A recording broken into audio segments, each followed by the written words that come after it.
In this episode of Ricky remembers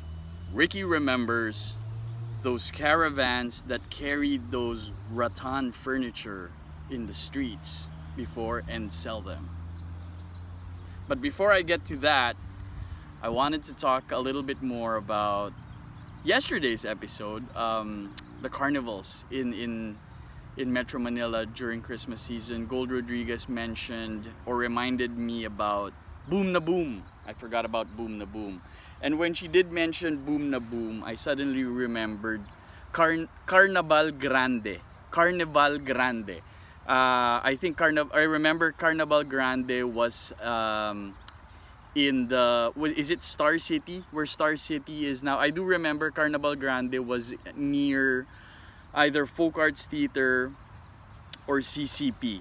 I remember that it was my Tito Butch Diaz and Tita Dulay Diaz who first brought us there. I was there with my cousins, Toby, Carlo, and Chico Diaz, my cousins from my dad's side.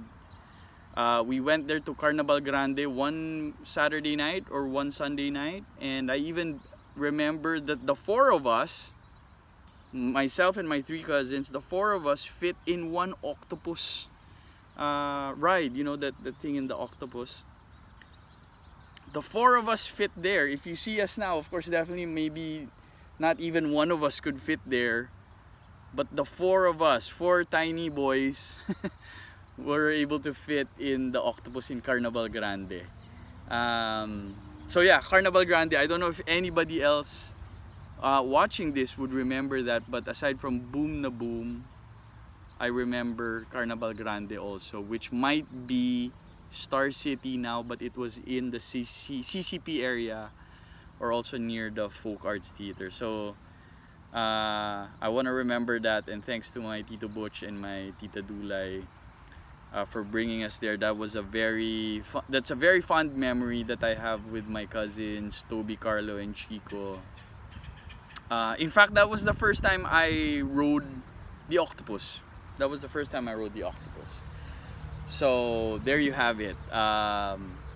Ricky remembers the carnivals in the Philippines, or in Metro Manila to be specific. Now, to the topic at hand. Ricky remembers those caravans that carried rattan furniture, or not rattan goods, and they would sell them in the streets. Does anybody else remember this? Caravan is the right word for it, because it really was drawn, or it was drawn by a cow. Was it a cow? It was not drawn by a horse or pulled by a horse. It was a cow. So it was a cow with a caravan in the back, and it sold all these rattan goodies, not necessarily furniture. I remember it would have that, that walker for babies, for toddlers when they're learning to walk. It had it was a ring, and then it had maybe 3 or 4 rattan sticks or legs, and then it would have a bigger ring or a bigger circle that touched the floor, and a baby would learn how to walk through that ingenious design of a walker. And you could buy that from that caravan driven by an ox or a cow. That was one of the rattan goodies that caravan sold. Another one that it sold was this crib. It was a crib made out of rattan. It had holes on it. It was woven, but it was a crib. I remember how homes would, or how moms would use that. It was like a hammock. So it was a crib, but it would be held by rope, and you would tie it to the wall or wherever, or to a post. And that would serve as the crib. For some, they would just put it on the floor and the baby would be there. So very ingenious also, very simple design. And another household item that you can buy from that Rattan Caravan, I'm just gonna call it the Rattan Caravan, were brooms. You could buy a walis tambo. Walis tambo, you know that broom made out of what was that made of? Uh, so you can buy a walis tambo or a walis ting ting from that caravan. So a walis tambo is like your normal broom, and I know that normally you were only able to buy that broom from Baguio, from the market of Baguio. But you could also buy a walis ting ting. The walis ting ting was a broom made from, was it bamboo fronds? Oh, no, not bamboo fronds. Coconut fronds. Is that correct? So it's from the leaf, or from the leaves of the coconut tree, and then you took out the leaf, and then the stem would be the walis ting ting, or would serve as the walis ting ting. It's funny how when you remember these things, you're reminded of how ingenious and how creative our designs are as Filipinos. It's sad, and it's a pity that these are not preserved, or they're not recognized. I mean, my questions are, where would these caravans come from? Who made these goods? Who made these things for the house? Where were they made? Where would these cows or these oxen be parked after? And how come you don't see them anymore? When my family was living in Pasig, in E. Amang Rodriguez Avenue, I would see those every day, almost every day. They would be on the streets hawking those rattan goodies. And it was a normal everyday sight until they weren't. They suddenly disappeared. So yeah, one man would be driving this caravan, guiding the cow or the oxen. Why was it a cow? Why wasn't it a horse?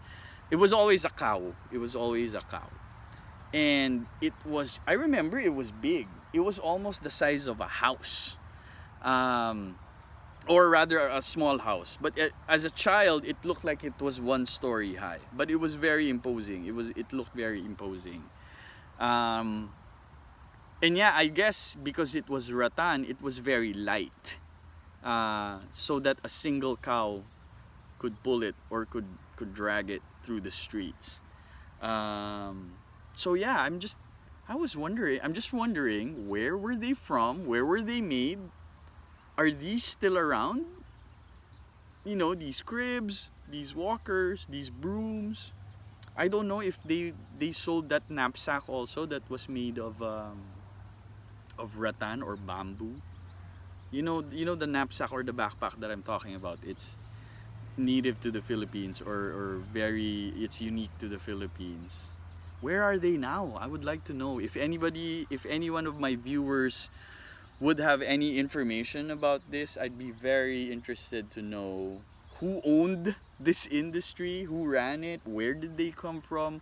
Were they from a particular city in Manila who made these? Were there particular tradesmen who were very good at this, and where did they come from? And why was it always rattan? Was rattan abundant or plentiful during that time? And where are these designs now? I'd be interested to know where they are now. I think you could distinctly call them as Filipino, and it would be good if they were preserved, or they were transferred to a different generation so that they could be kept up. I think it was a huge industry back then, but maybe it died down because of lack of demand or what have you. But I think they were unique to my childhood, or to my growing up, or to I'm sure for everyone else, it was unique to them, and it was memorable, and it was just something that I distinctly remember, or I fondly remember. These oxen or these cows that pull the caravan or carry the caravan full of these household goods made out of rattan. Very light. They were all light yellow or light brown. So they were all the same color. There was no reds, there was no blues or greens. They were just all the same plain light yellow, light brown color. You would see them every day. I don't know if they were available all around the city or all around Metro Manila.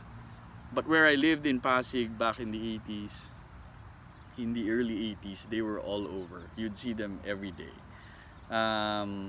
Unlike the taho or the balot, I don't think they shouted anything to say, oh, we're here, Rattan furniture. No, nothing like that. But they would just gingerly walk through the streets, and every now and then households would come out and buy a new broom, or if there was a baby in the house, they would buy that walker or that crib or anything else that they might offer that was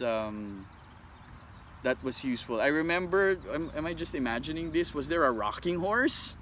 Was there a rocking horse made out of rattan that was there also? Were there even full-on rocking chairs that were there? Because I can imagine it being made out of light wood or rattan. So there you have it. That's your episode, or that's our episode of Ricky Remembers for the day. I'm here in Montberry Park, here in Lake Forest. I go walking here around the neighborhood every day. So this is my area, Montberry Park. It's very nice here. It's very quiet. There's not a lot of people. You can hear the birds chirping, and it's a very nice Sunday afternoon. So there you have it. That's Ricky Remembers for today. This is episode 14 of Ricky Remembers. So hopefully I'm able to do this every day and for many more. But of course, thank you for all your support. And thank you for watching. Please, if you have any comments, drop them in the comment section below. And subscribe by clicking on either here or there. You know, there's click on the Ricky Remembers logo or on the subscribe button below, and also click on the notification bell every time there are new episodes. I'm trying to upload one episode a day or one new video daily. So there you have it, episode 14 of Ricky Remembers. Thank you for tuning in. Again, don't forget to click like, to comment, to subscribe, and most importantly to share these memories that Ricky remembers. Thank you again for tuning in.